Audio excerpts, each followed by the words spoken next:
Okay, so let's get into this. We have an incredible stack of sources today that they really pull us deep into a world that very few of us ever get to see. Mm. I mean, we're talking about the highly controlled, uh, paranoid, and honestly, the often ignored reality inside a state mental institution. Right. We're doing a deep dive into the secrets, the walls, and the internal landscape of the fictional Western State Hospital. And this is so much more than just a crime story. I mean, what we're really doing here is an extraction of knowledge from an environment that is specifically designed to suppress it. That's a great way to put it. Extraction. Yeah, our mission here is pretty complex. We want to understand how absolute truth and this almost profound clarity can emerge from within all that sensory chaos and the pharmacological fog of a totally controlled environment. And these sources give us such a granular look. They really do. It's psychiatric life, the physical toll of the medication, and this desperate, unauthorized investigation that's led by the most unlikely team of detectives The imaginable. patients themselves. Exactly. The patience. And the central paradox here is it's immediately chilling. At the center of this whole storm is our narrator, a man named Francis Petrel. Mm-hmm. He's an observer who's navigating the fog of his own psychosis, and he's forced to confront this antagonist known only as the Angel. And the Angel operates safely precisely because he's already inside the asylum walls. Right. I mean, this killer uses the very system of care, the thing that's supposed to protect people, as his perfect camouflage. It's terrifying. It really is. So, to even begin to understand this, we have to understand the investigator, Francis. Okay. Because his reality, it isn't defined by, locked doors or security guards, not really. It's defined by the elaborate chemical defenses designed to manage his psychosis. His body is a chemical battlefield. It literally is. And when you say elaborate, that feels like a massive understatement. The sources detail this thing Francis calls the chemical cocktail, and it sounds less like treatment and more like a physical punishment. It's an endless, debilitating chain reaction. It's not a solution, it's just a different kind of problem. So where does it start? It starts with the core antipsychotic pill. This is the essential drug, the one that's supposed to keep the internal voices in check. But the physical cost is immediate. Oh, absolutely.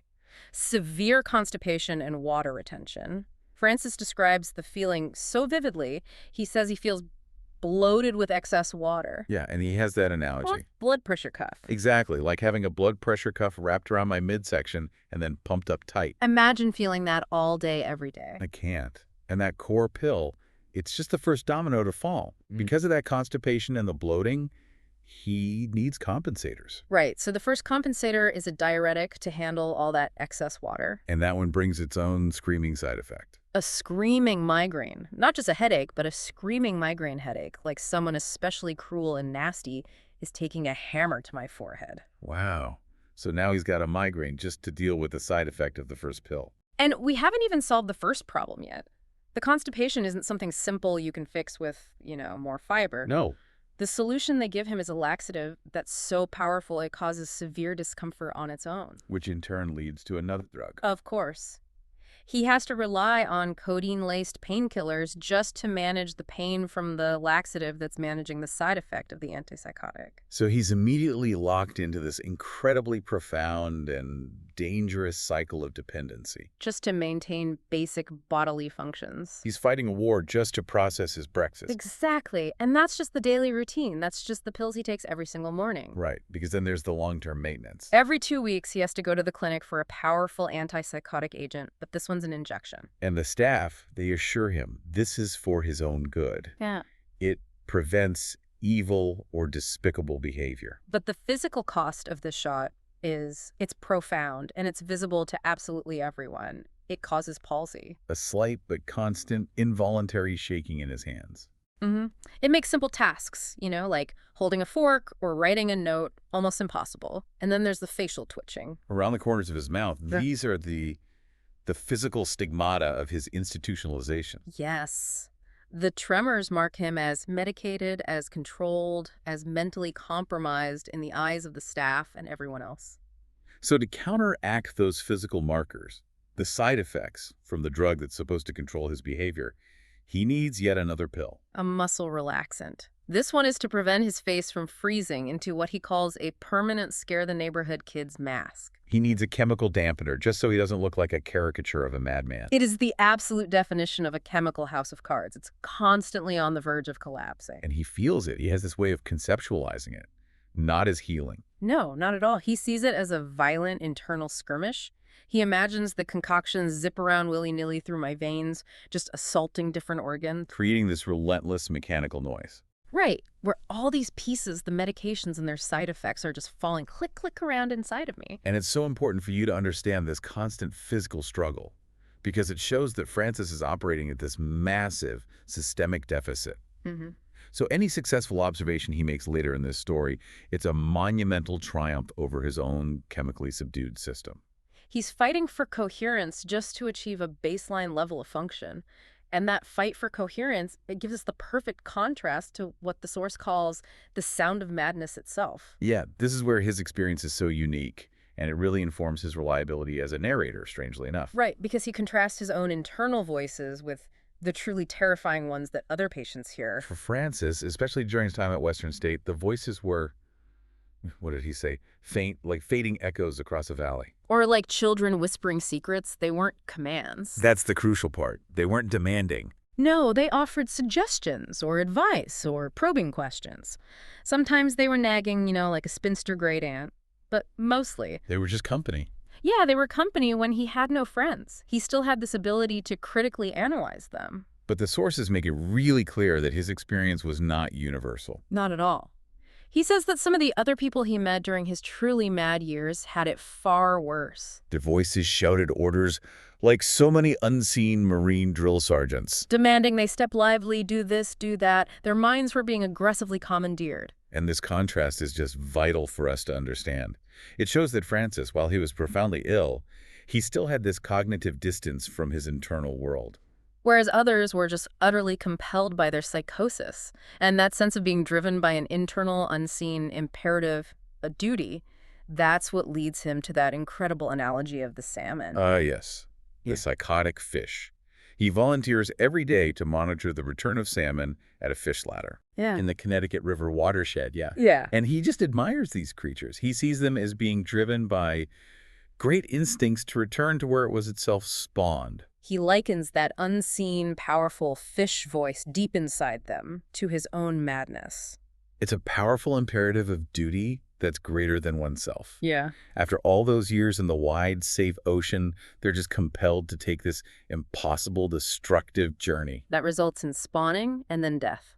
He looks at them and he thinks they're as mad as I once was. It's such a dark but perfect analogy for his own drive, his own compulsion to observe and find the truth, even when that drive seems completely illogical or impossible to the outside world. And this compulsion, this duty, it stems from his history of being a really successful observer, not just a passive patient. Right. His attempts to maintain this fragile existence, they rely entirely on that skill set. He has a verifiable history of successes. The sources list them out. Spotting a factory door ajar and interrupting a burglary, getting the license plate of a hit-and-run driver, and that darkly ironic one where he used his, and I'm quoting, takes one to know one category, instinct to spot a recently registered sex offender who was hanging out by the entrance to a park. Where children were playing. Yeah. So these successes, they just underscore his latent skill. It's there, even when he's institutionalized. But the hospital environment, it's designed to squash any sense of agency or purpose. Absolutely.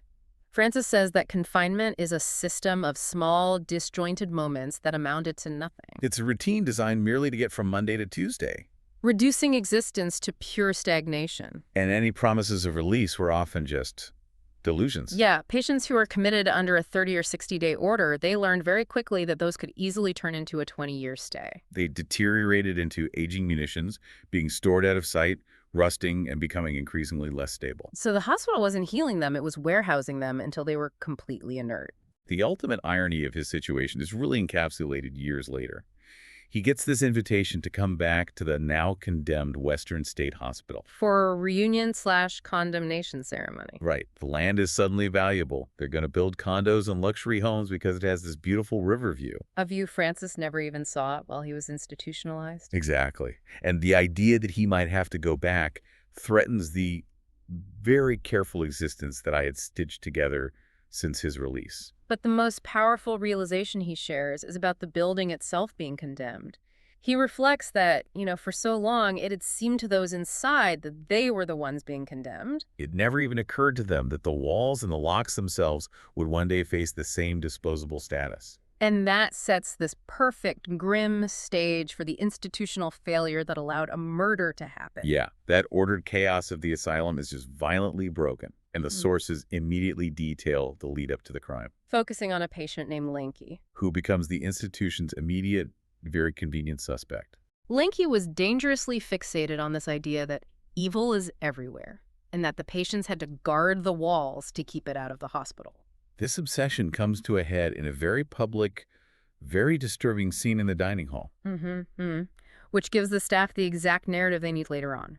And the target of Lanky's fixation is this new, young nurse trainee they call Short Blonde. He confronts her, points this cadaverous finger at her, and just screams, "You're the new one! You're the one that hasn't been checked! It's you! It must be evil!" Terrifying. The confrontation just escalates so quickly. Short Blonde is petrified.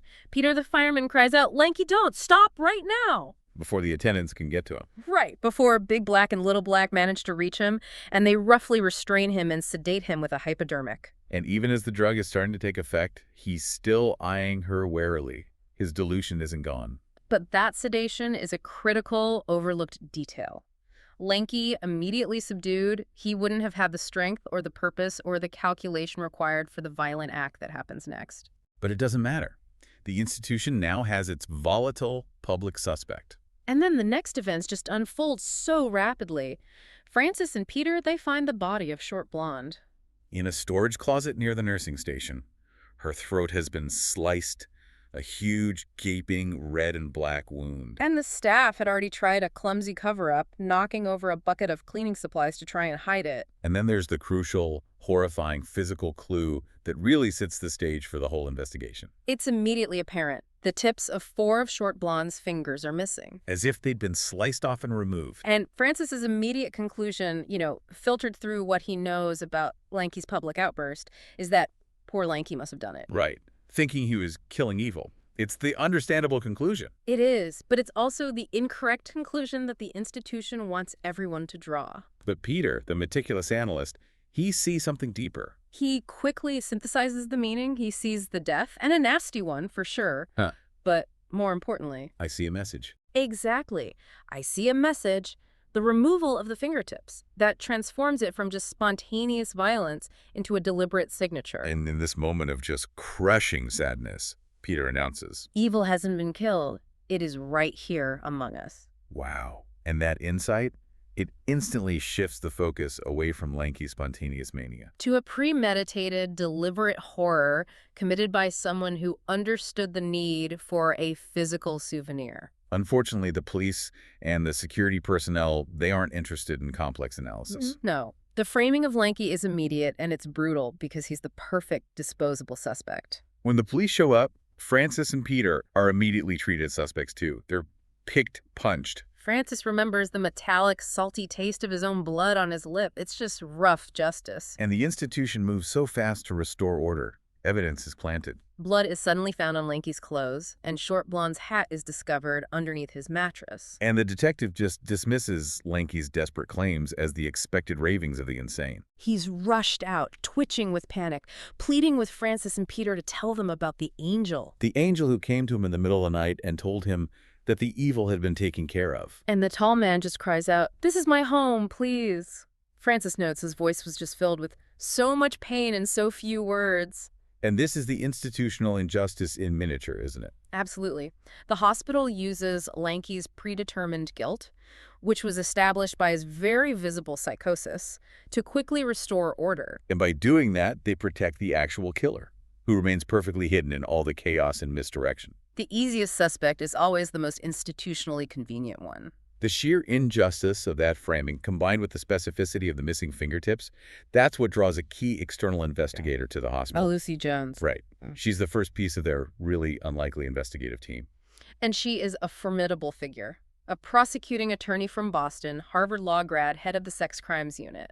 Her background just screams dedication to process and an understanding of predatory behavior. And the sources mention she was featured in a newspaper under the headline, "Refusing to be a Victim," which is highly significant. It is because her personal history is directly tied to her professional focus. She has this defining mark. The scar. A long, white, zigzag scar that mars the left side of her face. And this isn't just a scar. It's the physical manifestation of a prior assault in a stairwell. Where the assailant didn't kill her, but marked her forever, whispering that one chilling word, "remember."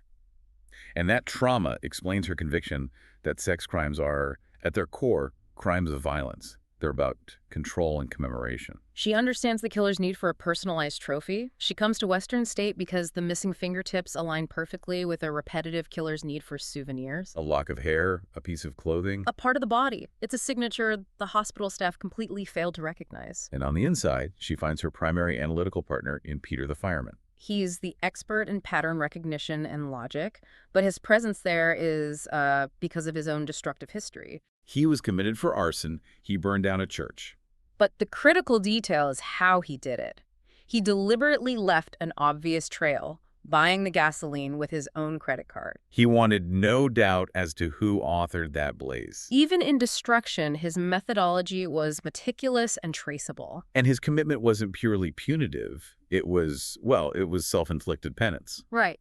He became a fireman because he suffered from these nightmares of people calling for help after he failed to save his younger brother, Billy, who died young from heart and kidney problems. So he chose firefighting as the easiest way to do penance. He knew that everyone loves the fireman, and he hoped he could replace the guilt with some kind of validation. And so Peter processes this murder like a fire scene. Exactly. The motivation might be obscure, but the methodology, that has to be sound. He works backward to the first little flicker of flame. He analyzes access points, materials, timing. He rejects all the institution's psychological excuses and just sticks to pure logic. And this logical, methodical approach immediately brings him into this direct, really toxic conflict with psychologist Mr. Evans, whom the patients aptly call Mr. Evil.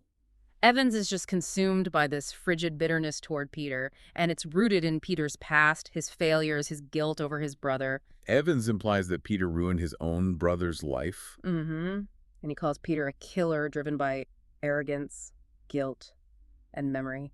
He's constantly trying to undermine Peter's credibility. So you have these two, and then the final piece of the puzzle is Francis Petrel, the observer. Francis is the seabird.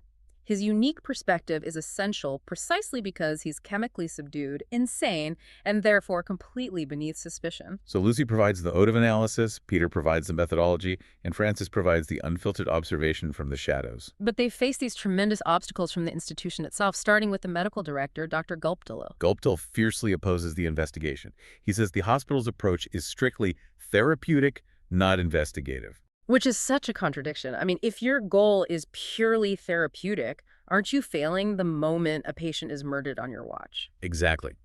And doesn't his stated priority to prevent the investigation from disrupting the orderly process of the facility, doesn't that inherently protect the killer?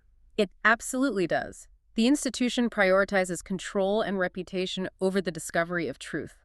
Period. So Gulpdil only gives Lucy limited access to files. And he insists that a staff member, either himself or Mr. Evans, has to be present for all the interviews. Which creates an immediate shield of obstruction around the entire patient population.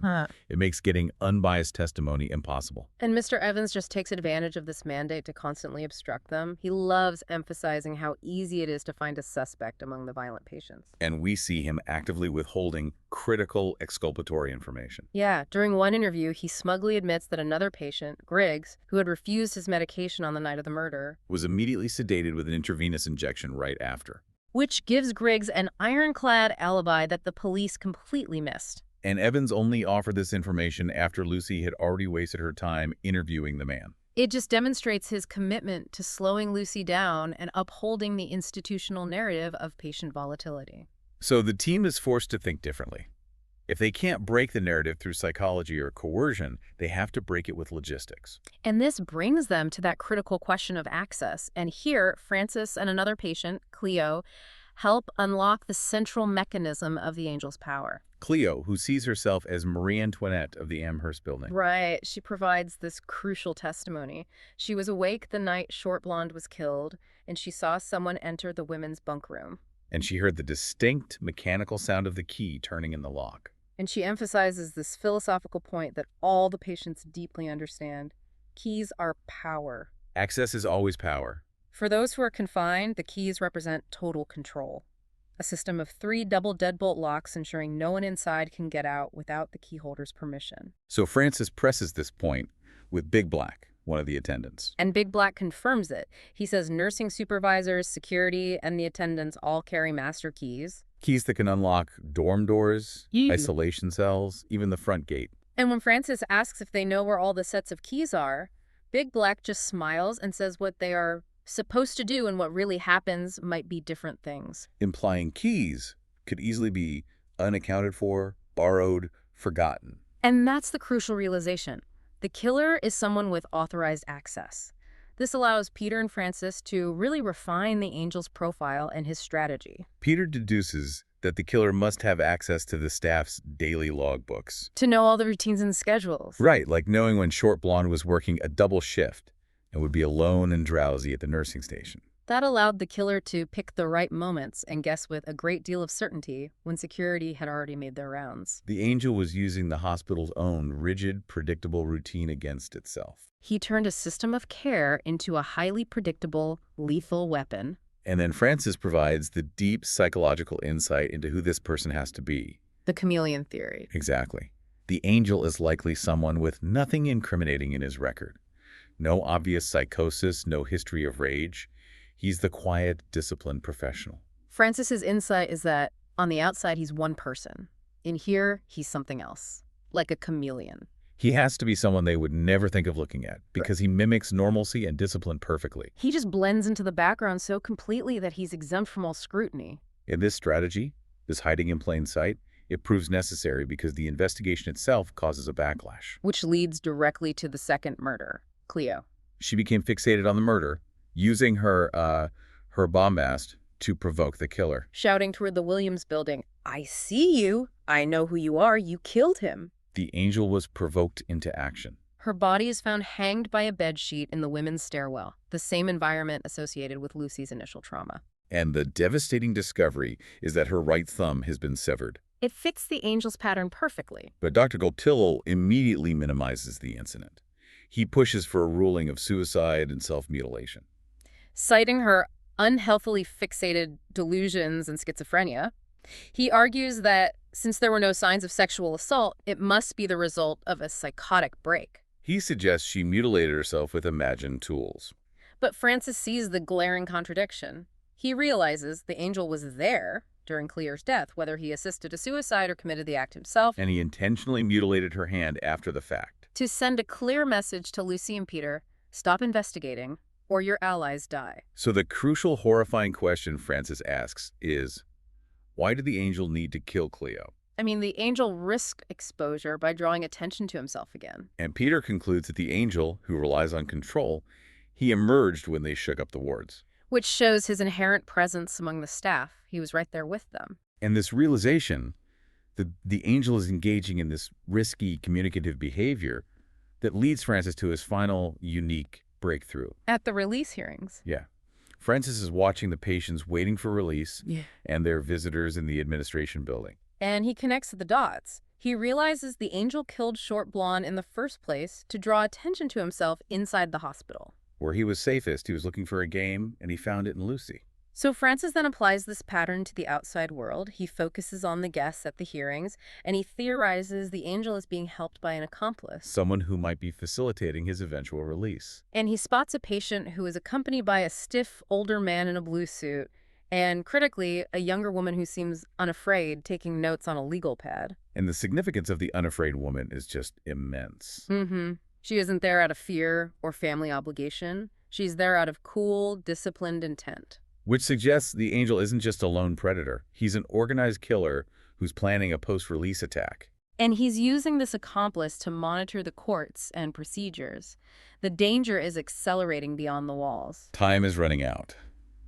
Lucy's welcome has definitely expired, and Peter is scheduled to be transferred the next day to some fancy hospital program. So they decide to set a trap. They're gambling that the angel will be provoked one last time. And before the trap is sprung, Peter has his final, searing confrontation with Mr. Evans. Who's just full of frigid bitterness.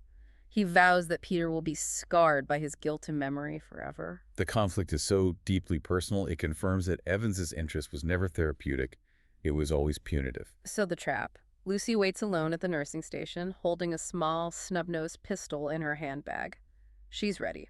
And the angel arrives. A male attendant covering a shift, masked by his uniform, and a well-combed appearance. Wearing tennis shoes that make little noise. The perfect chameleon. And the attack is swift, brutal, and professional. Before Lucy can even fully draw her weapon, the attendant drives the heavy telephone receiver up in this short, brutal uppercut. It instantly disarms her and fractures her hand. He then focuses on destroying her identity. He pulls her forward and savagely smashes her face into the wire mesh screen 3 times. Brutally renewing her old zigzag scar. The physical damage is horrific. She hits the floor face first, seriously injuring her legs. And the angel leans down and confirms the horrifying connection. He was the one who assaulted her all those years ago. He says he cut her face to make her remember. And now, he coldly adds, she can remember him every time you take a step, implying permanent, crippling leg damage. His goal is the meticulous destruction of her identity and her movement. But the noise of the struggle, it triggers the final, desperate action. Peter and Francis, they hear the commotion, and they're already in the dormitory. Savagely ripping a strip of metal from a bed frame to use as an improvised weapon. And Francis, driven by that salmon's imperative, he finally reaches this point of absolute conviction. The medicated observer is just gone. He urges the other patients to fight. He tells Napoleon, we have to take charge, protect ourselves from evil. And the ultimate distraction arrives. The dancer, the large retarded patient who had been transferred earlier, he rises up, wreathed in glowing glory. And unleashes his fury on the institution, destroying the nursing station door with satisfaction. In this chaos, it allows Peter and Francis to pursue the angel, who flees into the pitch-black, claustrophobic heating tunnels beneath the hospital, a labyrinth only he, as an employee, knows intimately. Peter and Francis follow, and they're enveloped by the darkness, which Francis observes like a box contained them. In the pitch black, Francis's unique sensory skills become their ultimate weapon. Right. He uses his heightened sense of hearing to pinpoint the angel's location amidst the darkness, the echoing pipes, and all the distorted sounds. The confrontation is primal. Francis, now crazed with fear but completely unstoppable, he attacks the angel. He twists his arm back. Which gives Peter the critical opening he needs. He kills the angel with the scavenged metal strip, ending the reign of the chameleon. The immediate aftermath is a perfect lesson in institutional control. Big Black and Little Black arrive. Then Dr. Gulptil shows up and immediately starts minimizing the dead man's identity. Claiming there is no real evidence to support that. He was the killer. And he blames Peter and Francis for murder. The hospital has to protect its reputation above all else, always. But the Moses brothers, the attendants, who clearly believe Peter and Francis, they take charge of the final act. Aided by Francis, they quickly move the angel's body and bury it in Cleo's freshly dug grave near the hospital cemetery. And Francis notes the final ironic marker of the truth, hidden in plain sight. The bright yellow backhoe mound used to cover the grave is clearly visible from the administration building. Oh. In the aftermath, Peter is shipped out. Francis is put in observation and carefully monitored. But the nurses treat him differently, with curiosity. They note he's the biggest mystery in the hospital, and he's being taken care of by mysterious folks due to orders from up high. Implying Lucy's influence has secured his safety. Years later, we see the final, moving scene of his discharge. He's escorted away by a long black limousine. And he's greeted by Lucy Jones. She's using a silver aluminum cane for support, confirming the lasting trauma inflicted on her legs. Her scar has faded, but she's clearly marked by the ordeal. And it cements this profound bond with Francis that transcends his institutional history and their shared ordeal. So what does this all mean for you, the listener? The sources give us 3 really profound takeaways about truth, control, and the nature of hidden evil that, they resonate far beyond the walls of Western State Hospital. Absolutely. First is the paradox of control. The mental hospital, a structure designed for maximum isolation, surveillance, and rigid control. was, ironically, the safest place for the angel to commit his crime. He used the very systems designed to maintain order staff access, the predictable routines, the institutional dismissal of patient testimony. He used all of that as his perfect, impenetrable shield. So the safest place for the institution was the most dangerous place for the victims. Second, there's the insight that truth can be found amid the chaos. I mean, Francis Petrel's journey. From being chemically subdued, plagued by voices, and dismissed as an unreliable narrator, To becoming this clear-eyed observer demonstrates that sharp insight and deductive logic can exist even amidst extreme mental illness. the very thing that disqualified him in the eyes of the staff, his madness, was the only thing that allowed him to view the angel's actions without the blinding assumptions of normalcy. And finally, the chilling realization about the nature of evil. The chameleon theory. The greatest danger often hides not in the obvious chaos, like the screaming, outwardly mad patient like Lanky, But in the seemingly normal, disciplined employee, the angel proved that the capacity for extreme violence can be perfectly masked by adherence to routine and the quiet possession of authority. Peter, the analyst, who saw the world in processes and patterns, he once mused that we are all defined by the dark. Anyone can portray anything in the daylight, but it is only at night, after the world has closed in, that our true selves come out. So, given Francis Petrel's experience and the hospital's constant surveillance, what does it mean when the one person who saw everything clearly, Francis, was also the one person no one was institutionally prepared to believe? And how many unseen chameleons continue to use the system's own rigidity as their perfect daily cover, relying on our natural human tendency to trust authority and discipline? That is something powerful for you to mull over as you transition back into the daylight.